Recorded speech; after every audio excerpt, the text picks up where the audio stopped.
Or, c'est une aberration. Et ce n'est pas forcément de votre faute parce que plusieurs formateurs ou coachs en trading vont dans une satisfaction ou encore essaient de mettre en confiance les étudiants dans le sens où ils ne vont pas perdre de l'argent en utilisant leur stratégie, ce qui est archivement faux.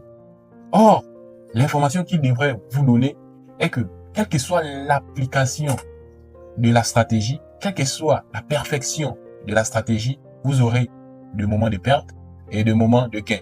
Dans le sens où vous ne pouvez pas appliquer une stratégie en ne perdant plus en fait de l'argent sur les marchés. C'est impossible.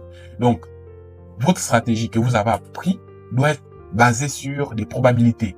Vous devez savoir pertinemment dans une journée, si je l'applique, combien de fois elle peut marcher, probablement, combien de fois elle ne peut pas marcher. À partir de là, une fois que vous avez cette tendance de probabilité, vous pouvez jouer sur ces probabilités pour pouvoir prendre des décisions judicieuses. Si vous vous êtes fixé, par exemple, un objectif de prendre 10 à 20 trades ou encore 3 trades par jour, vous savez plus ou moins que dans cette journée, si je prends les 3 trades en appliquant cette stratégie, je suis plus ou moins capable de gagner un trade et de perdre 2 trades. Et alors, si j'ai un risque ratio de 1/5, ça veut dire que si je perds 1, vous gagnez 5 fois, ou si j'ai un risque ratio de 1/10, si je perds 1, vous gagnez 10 fois ce que je risque, je serai plus ou moins en gain à la fin de cette journée. Ou encore, si vous appliquez ça pendant toute une semaine.